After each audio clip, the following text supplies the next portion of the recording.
আলাইকুম ওয়া রাহমাতুল্লাহি ওয়া বারাকাতুহু। আমি আকবর হোসেন ফরহাদ, সাবেক যুগ্ম সম্পাদক আকবরশাহ থানা বিএনপি এবং সাবেক অর্থ সম্পাদক ৯ নম্বর উত্তর পাহাড়তলী ওয়ার্ড চট্টগ্রাম এবং সাবেক সভাপতি স্বেচ্ছাসেবক দল বিশ্বকরণ ইউনিট। আজ আমি আমার অনুভূতি প্রকাশ করতে চাচ্ছি যে আজকে দীর্ঘ ১৭ বছর পর আমরা হায়েনা মুক্ত একটা পরিবেশের মধ্যে রমজান পার করতেছি। খুবই সারা বাংলাদেশে ঈদের আনন্দে উদ্দীপনার মধ্যে দিয়ে আমাদের দেশ নায়ক তারেক রহমানের নির্দেশনায় তারেক রহমান সম্পর্কে একটু বলতে হবে।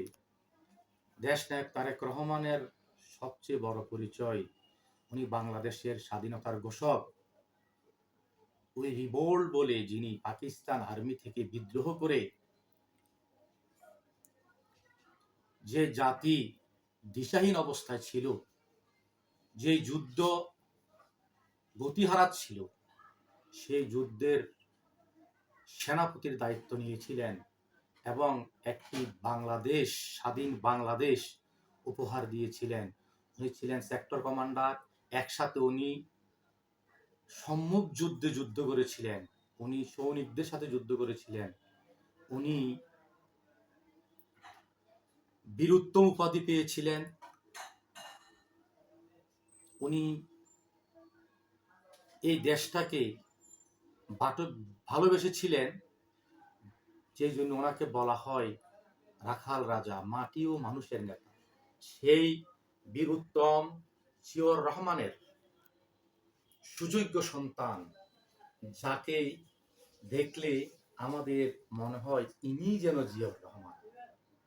জিয়াউর রহমানের প্রতিচ্ছবি আমরা তারেক রহমানের মধ্যে দেখতে পাই, কারণ তারেক রহমান এক মানবিক নেতা। মানুষের মাঝে উনি বিচরণ করতে চান মানুষের সেবা করার জন্য, মানুষের হৃদয়ে স্থান নেওয়ার জন্য। আপনারা দেখেছেন অবশ্যই। সবচেয়ে আলোচিত একটি বিষয়, গত কয়েকদিন আগে আসিয়া যে নির্মম দর্শনের শিকার হয়েছিল, সে আসিয়ার পাশে উনি দাঁড়িয়েছিলেন, আসিয়ার মায়ের সাথে উনি কথা বলেছিলেন, আসিয়ার চিকিৎসার সুব্যবস্থা করার জন্য উনি সর্বোচ্চ জায়গা থেকে উনি পদক্ষেপ নিয়েছিলেন এবং আসিয়ার পরিবার উনি দায়িত্ব নিয়েছেন। তেমনি ভাবে বাংলাদেশের আজকের পরিস্থিতিতে উনি প্রত্যেকটা মহানগর, জেলাকে নির্দেশ দিয়েছেন তারা যেন তাদের ওয়ার্ড, থানা, ইউনিয়ন গুলাকে মানুষের মাঝে পৌঁছে যাওয়ার জন্য, এই রমজান মাসকে কাজে লাগানোর জন্য। এই রমজান মাসে মানুষ জানেন 5 আগস্টের পরে আমাদের দ্রব্যমূল্য সবকিছু মিলে আমরা একটু অভাবের মধ্যে দিয়ে যাচ্ছিলাম, মানুষ খেটে খাওয়ার কষ্টে যাচ্ছিল। আমরা যেন মানুষের পাশে দাঁড়াই, মানব সেবায় যেন আমরা অগ্রগামী থাকি, মানব সেবায় যেন আমরা নিবেদিত করি। সেজন্য আমরা তারেক রহমানের নির্দেশনায়, চট্টগ্রাম মহানগর বিএনপির পরামর্শ, সার্বিক সহযোগিতায় ৯ নম্বর ওয়ার্ড এবং আকবরশাহ থানার নেতৃবৃন্দ আজকে এই ৯ নম্বর ওয়ার্ডে একটি ইফতার পার্টি করেছিলেন। সারা বাংলাদেশে তারেক রহমানের নির্দেশে এই ইফতার পার্টি হচ্ছে, মানুষের মাঝে পৌঁছে যাওয়ার জন্য সুশৃঙ্খল ভাবে। আমি শ্রদ্ধা ভরে স্মরণ করি যাদের রক্তের বিনিময়ে 1971 সালে এই দেশ স্বাধীন হয়েছিল এবং দ্বিতীয়বার আপনারা জানেন 5 আগস্ট এই দেশ দ্বিতীয়বার স্বাধীনতা অর্জন করে। প্রায় 2000 ছাত্র জনতা শহীদ হয়েছে এই যুদ্ধে। এই বিপ্লবে 20,000-এর অধিক মানুষ বিভিন্নভাবে পঙ্গু হয়েছে, এখনো হাসপাতালে মানুষ আছে। আমরা সেই সকল শহীদ এবং সেই সকল অসুস্থ যারা বিভিন্নভাবে অঙ্গহানি হয়েছেন তাদের সুস্থতা কামনা করি, আর শহীদদের রুহের আত্মার মাগফিরাত কামনা করি। তাদের পরিবারের পাশে তারেক রহমানের নির্দেশে প্রতিদিন কোথাও না কোথাও আমাদের নেতৃবৃন্দ পৌঁছে যাচ্ছেন। তাদের কাছে আর্থিক সহযোগিতা, মানবিক সহযোগিতা, মানসিক সাপোর্ট নিয়ে আমরা এই রমজান মাসকে যাদের উসিলায় আজকে আজকে স্বাধীনভাবে আমরা উদযাপন করতে পারতেছি, পালন করতে পারতেছি, সেই সকল মানুষদের প্রতি, সেই সকল শহীদদের প্রতি আমরা গভীর শ্রদ্ধা এবং ভালোবাসা এবং মহান আল্লাহ রাব্বুল আলামিনের কাছে আমরা এই দোয়া করি, আল্লাহ পাক যেন সেই সকল শহীদদেরকে শহীদ হিসেবে কবুল ও মঞ্জুর করে।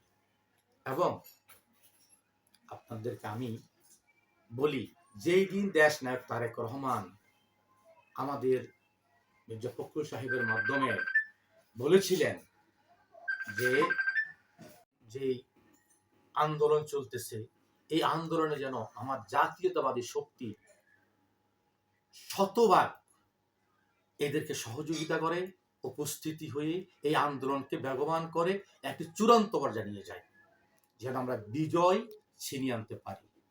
আপনারা জানেন এই হায়ানা যেভাবে এখানে বসেছিল এই দেশটাকে ধ্বংসে, এমন কোনো আন্তর্জাতিক সংস্থা নাই যেখান থেকে বলা হয় নাই যে শেখ হাসিনা মানবাধিকার লঙ্ঘন করে নাই।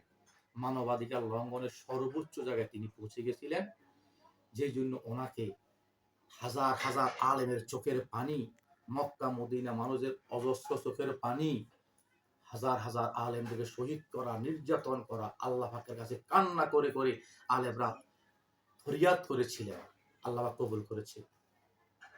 সেদিন দেশ নায়ক তারেক রহমানের নির্দেশনা পেয়ে আমি আকবর হোসেন ফরহাদ, আমি বলতে পারি আমি আকবর হোসেন ফরহাদ 2024 যে নির্বাচনটা হয়েছে 5 জানুয়ারি, সেই নির্বাচনের 7-8 দিন আগে ডিসেম্বরের 25 তারিখ এই আকবর শাহ থানায় একটি মামলা হয়। সেই মামলায় আমাকে 6 নম্বর আসামি করা হয়। তার আগের মামলাগুলো তো আমার আছেই। সেদিন থেকে পলায়ন করি, এই এলাকা থেকে চলে যাই, ঢাকা গিয়ে অবস্থান করি। ঢাকা গিয়ে অবস্থান করে যখন নির্দেশনা পেলাম, আমাদের জিয়াউর রহমান সুযোগ্য সন্তান দেশ নায়ক তারেক রহমানের নির্দেশনা পেলাম, আমরা এই বিপ্লবে অংশগ্রহণ করার। তাৎক্ষণিকভাবে 18 জুলাই থেকে আমি ঢাকা মিরপুর 11 থেকে এই আন্দোলনে অংশগ্রহণ করি। বিজয় সরণি, মিরপুর 10 নম্বর গোল চক্কর, এই এলাকাগুলো আমরা আমাদের আন্দোলনের মধ্যে রেখে আমরা আন্দোলনটা চাঙ্গা রাখি। ইনশাআল্লাহ 5 আগস্ট আমরা ভোর সকাল 9টায় আমরা আমাদের অন্তত পক্ষে 20,000 লোক 9টায় আমরা একটি মিছিল নিয়ে বিজয় সরণির দিকে গিয়ে আমরা ইনশাআল্লাহ চূড়ান্ত বিজয় অর্জন করি সেই আন্দোলনের। আমি 2014 সালে নির্মমভাবে পুলিশের হাতে নির্যাতিত হয়েছি, আমার শরীরের একটা অংশ ক্ষতিগ্রস্ত হয়েছে। আমি কিছুদিন আগেই মিডিয়ায় সাক্ষাৎকার দিচ্ছিলাম আর টিভিতে, সেখানে আমি আমার বক্তব্য তুলে ধরেছি। এখনো আমার বিষয়টা হয়নি, থাইল্যান্ডের চিকিৎসা ব্যবস্থায় আমি যাচ্ছি, বিষয়টা হয়ে গেলে আমি চলে যাব। আমি শারীরিকভাবে খুব অসুস্থ, তবুও প্রতিটি আন্দোলন, প্রতিটি সংগ্রাম, এই বিপ্লব অর্জন করা পর্যন্ত জীবনের মায়া না রেখে রাজপথে থেকেছি। ভবিষ্যতে আমরা চূড়ান্ত বিজয় অর্জনের জন্য যাতে রাষ্ট্র ক্ষমতায় যেতে পারি, মানব সভায় যেন আমরা নিজেদের নিয়োজিত করতে পারি, সেই প্রত্যয় ব্যক্ত করে আমি আমার আজকের বক্তব্য শেষ করব। শেষ করার আগে পবিত্র ঈদ উল আজহার অগ্রিম শুভেচ্ছা এবং ঈদ মোবারক আমার এলাকার জনগণকে, দেশবাসীর প্রতি আমার অগ্রিম ঈদ মোবারক রইল। আমরা যেন মানুষের সেবায় থাকতে পারি, আর মানুষ যেন আমাদের প্রতি আস্থাশীল থাকে, আমরা যাতে মানুষ যাতে আস্থাশীল থাকে, আমরা যাতে সেইভাবে চলতে পারি, এই তৌফিক যেন আল্লাহ আমাদেরকে দেন। বাংলাদেশ জিন্দাবাদ, দেশনায়ক তারেক রহমান জিন্দাবাদ, দেশনেত্রী বেগম খালেদা জিয়া জিন্দাবাদ, শহীদ জিয়া অমর হোক। আল্লাহ হাফেজ।